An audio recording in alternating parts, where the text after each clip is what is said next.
এই ছেলে, মনে রেখো একটা কথা, যেদিন তোমার বিবাহ হবে সেদিন থেকে তুমি তোমার মাকে আর ভালোবাসতে পারবে না।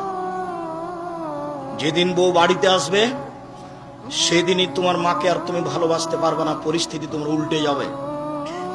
দিন যত যাবে পরিবেশ তত জটিল হবে। এক সময়ে মনে হবে এই মাটির উপরে সবচেয়ে বড় শত্রু আমার মা। আর তোমার মা যা বলে সবই উল্টা কথা বলে, উল্টা বলে, এই কথাও ঠিক। আরে টাকা দিয়েছো তুমি ফল খেতে, টাকাটি তোমার মা তোমার বড় বোনকে দিয়ে পাঠিয়ে দিয়েছে। মা সেদিন যে টাকা দিলাম, ও টাকা খরচ হয়ে গেছে, কি করলেন? টাকা তোর বড় বোনকে দিয়ে দিয়েছি। আরে আমি আপনাকে ফল খেতে দিলাম, টাকা দিলাম ফল খাওয়ার জন্য, আর আপনি টাকা দিয়ে দিলেন মানে? অবাক। আপনার ছেলে আর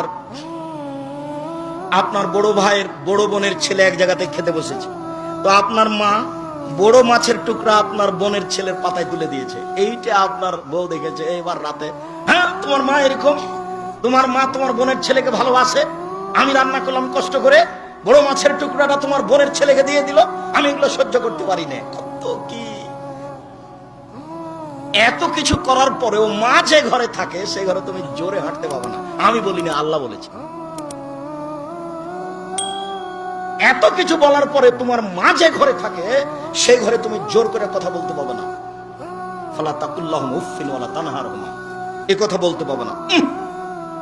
আল্লাহ নিষেধ করে দিয়েছেন, এটা নগদ অর্থ।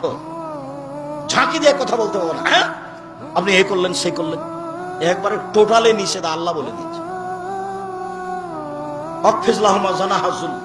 হাত নিচু করে যেতে হবে।